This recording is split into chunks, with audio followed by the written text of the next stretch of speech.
on Saturday night, Anthony Joshua against Andy Ruiz Jr. We know this is not going to be an easy fight for him. Ruiz is coming to fight. We know he will do that.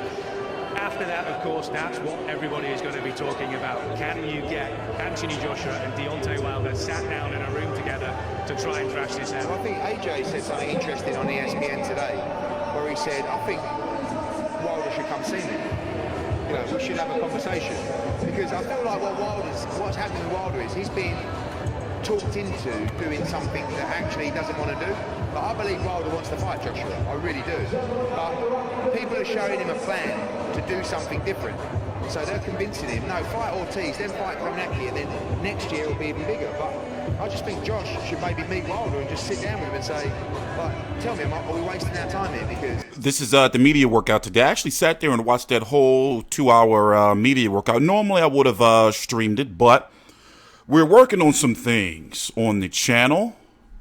It is 3:19 p.m. Eastern Standard Time, Tuesday, May the 28th, 2019. I will be at Joshua versus Ruiz. I'm hyped. I'm getting there. It's going to be expensive, but we're going to get there. We got some questions we got to ask, and I just want to be there, a part of the atmosphere. So it's being said by the LA Times. Does this look like 1,500 tickets left? To me, that looks about right. The event is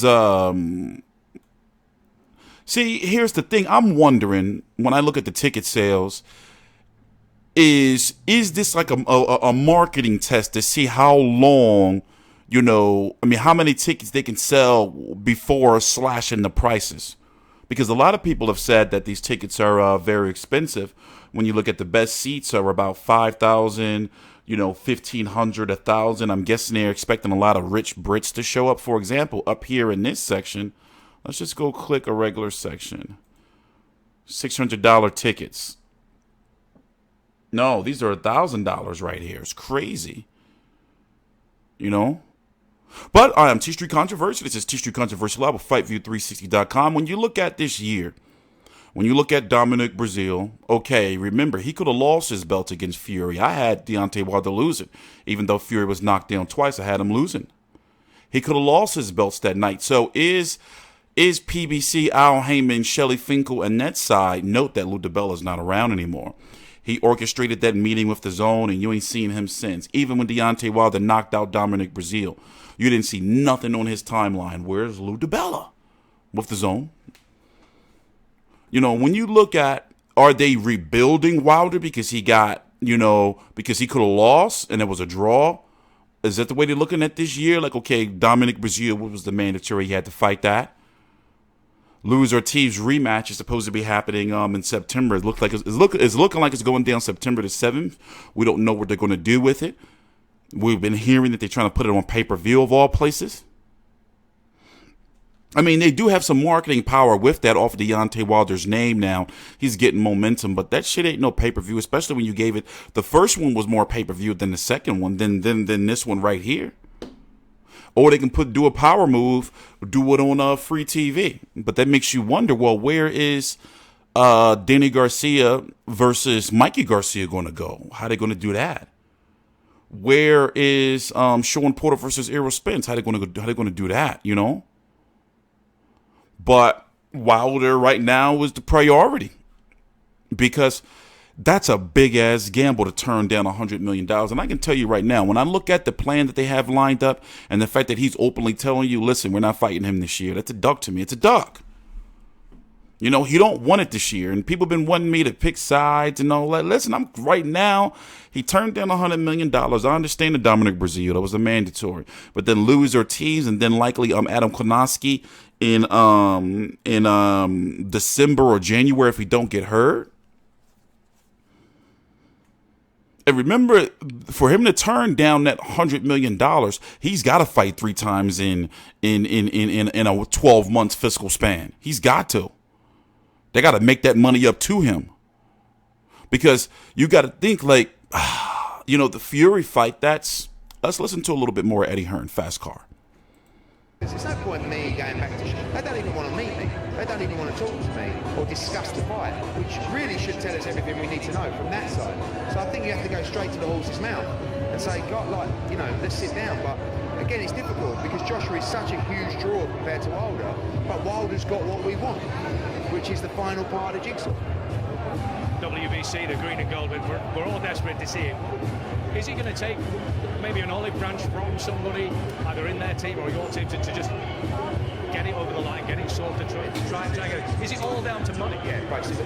And not from our side, from their side, because, you know, they've had an offer, it's been doubled, it's nearly been trebled, you know, then there was a percentage offer, so we're the ones making all the moves. But it's becoming quite boring talking about it. Like, all we've got to do, and I said to Josh the other day, all you've got to do is keep winning.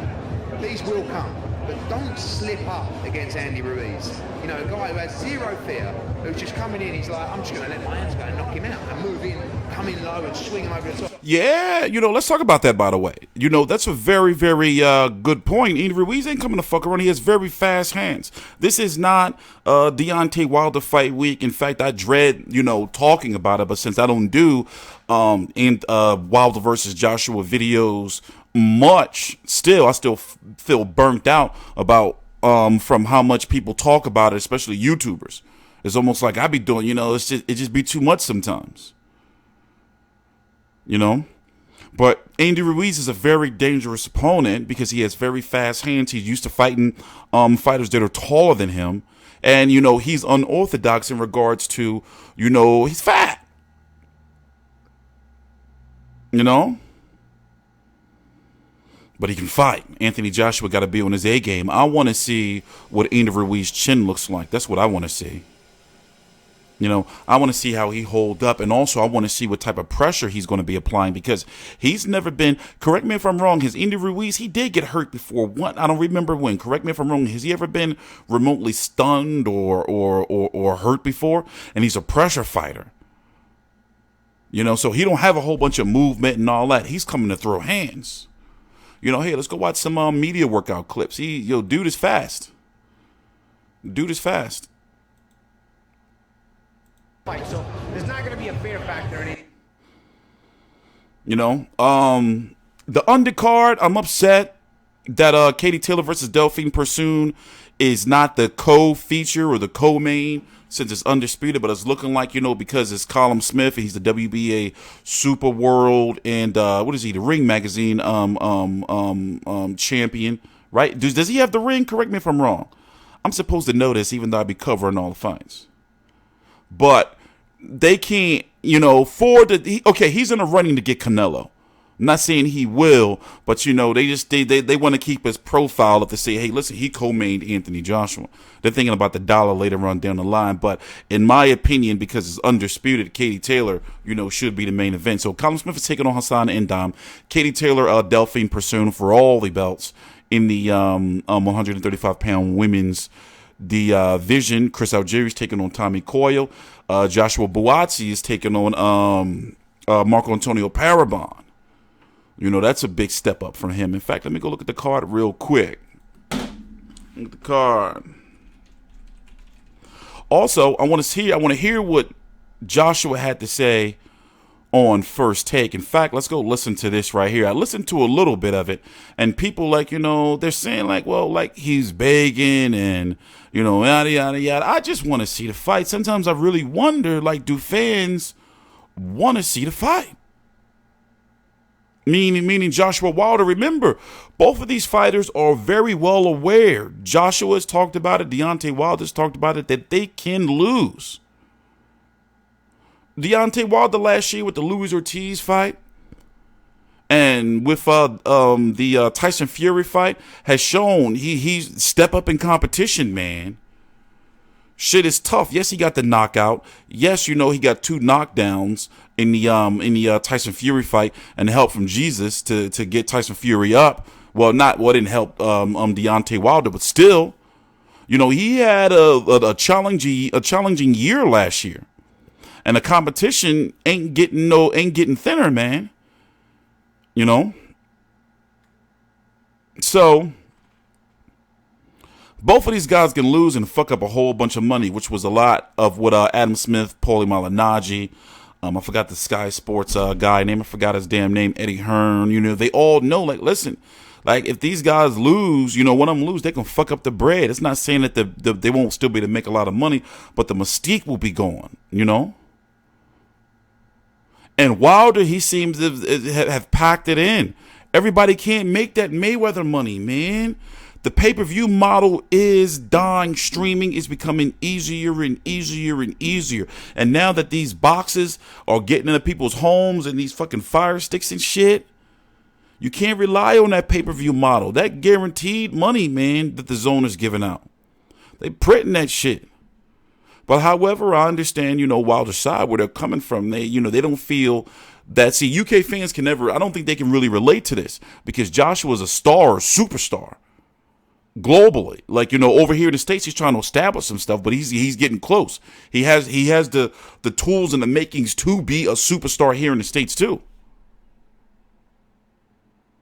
But I don't think that I forgot my goddamn train of thought. God damn it, I had a really good point. Shit.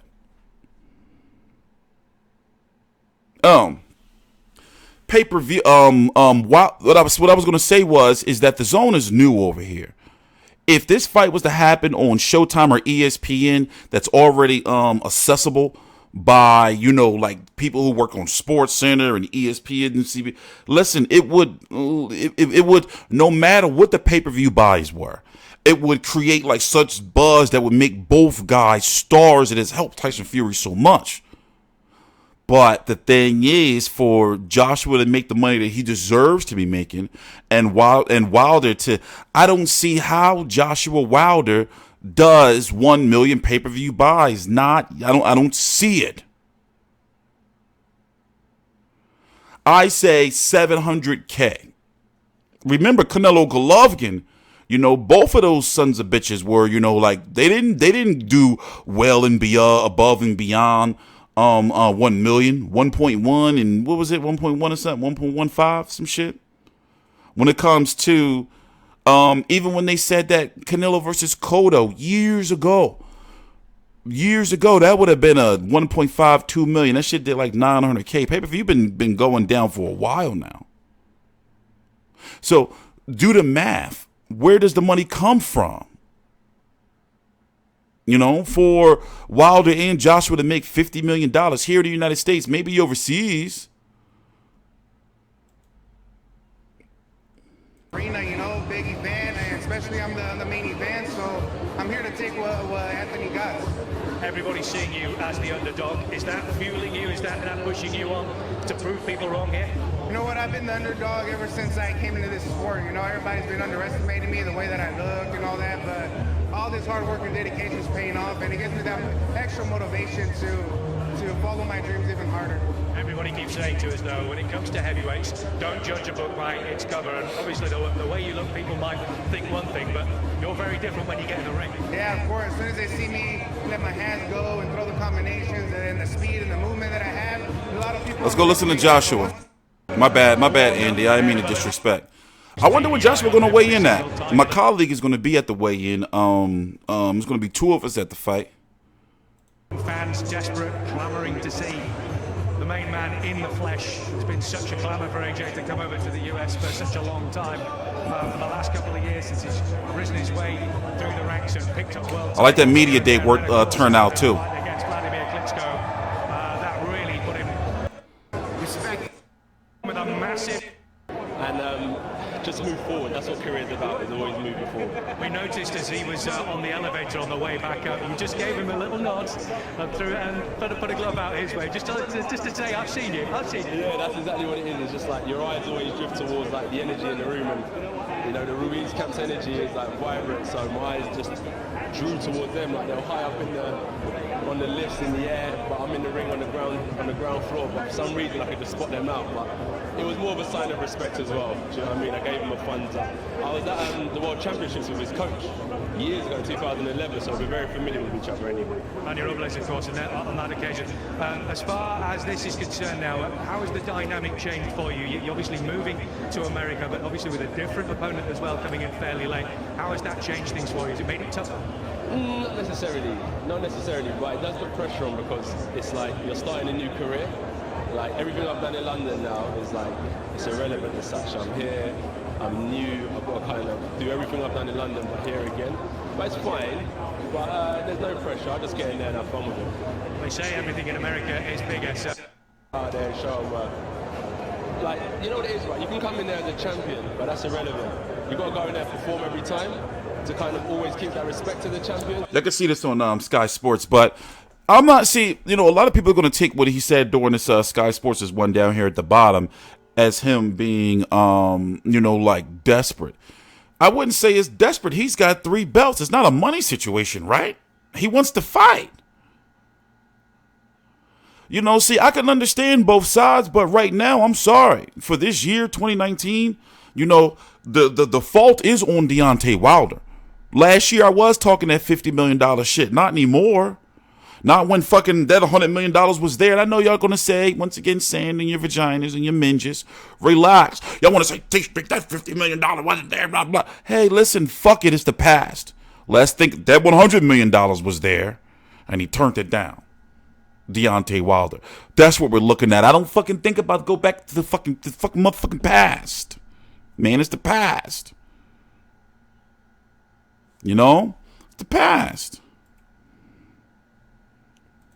Yeah, that's the one I'm looking for. So they've honed my career. They've really been with me. So I don't want to just sit that I take out of the apple. I can help feed other people and help support other people as well. I know that's all like soft stuff. But I didn't know he had a gold tooth either. And fighting at the MSG, which is one of the most iconic venues in boxing and in sport. Yes, it's amazing. Like, you know, we're just talking about it inside. It's just Wait, hold up. Where we at? steps. So I think without all the hardship I went through, struggle, I'll never get to Wilder. So I've got to get through that and then straight into the big fight. And then we get the two of you together. There should be no excuses, no problems, no nothing. It should be simple to sort it out this time, shouldn't it? They should sit us down face to face. That would be good. I think they should sit us down face to face and talk about what the issues are, man to man, and get this fight sorted this year. Just finally, another big fight on the same bill as well. Katie Taylor with the chance to become undisputed. How do You know, we're going to see, though. We're going to see. Because, you know, a curveball can happen. I think the Luis Ortiz fight is going through, though. I think that fight is going through. In regards to, you know, what happens in December, you know, with Deontay Wilder, you know, Adam Konoski is what they're saying is going to be. Then Tyson Fury. Tyson Fury's got to keep winning because ESPN and Showtime would work together, or ESPN and Fox. Because that, you know,